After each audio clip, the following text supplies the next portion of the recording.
अकोला जिल्ह्यासह विदर्भात उष्णतेची तीव्रता वाढत असून तापमान 44°C ते 46.9°C नोंदवण्यात येत आहे।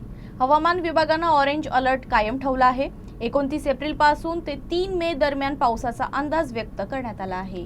गेल्या काही दिवसांपासून अकोल्यासह विदर्भाचं तापमान उच्चांकी पातळीवर नोंदवण्यात आलं। विशेषतः 3 ते 4 दिवस देशातील सर्वाधिक उष्ण ठिकाणांमध्ये विदर्भ गणला जात होता। त्यामुळे दुपारच्या वेळी घराबाहेर पडणं नागरिकांसाठी अत्यंत कठीण झालं आहे।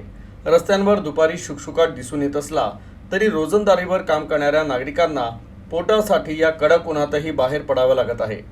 दरम्यान उष्णतेच्या या लाटेमुळे आरोग्याच्या समस्या वाढण्याची शक्यता निर्माण झाली आहे। उष्माघात, डिहायड्रेशन, थकवा यासारख्या तक्रारींमध्ये वाढ होत असल्याचं चित्र आहे। तर नागरिकांनी दुपारच्या वेळी बाहेर पडणं टाळावं, पुरेशा प्रमाणात पाणी प्यावं, हलके आणि सैल कपडे परिधान करावे असं आवाहन प्रशासन आणि आरोग्य विभागाकडून करण्यात येत आहे। तर हवामान विभागाच्या माहितीनुसार सध्या महाराष्ट्रावर 3.1 ते 5.8 किलोमीटर उंचीवर प्रतिचक्रीय वारे सक्रिय झाले आहेत। या परिस्थितीमुळे उष्णतेची तीव्रता वाढली आहे। तर सध्या ऑरेंज अलर्ट कायम ठेवण्यात आला आहे।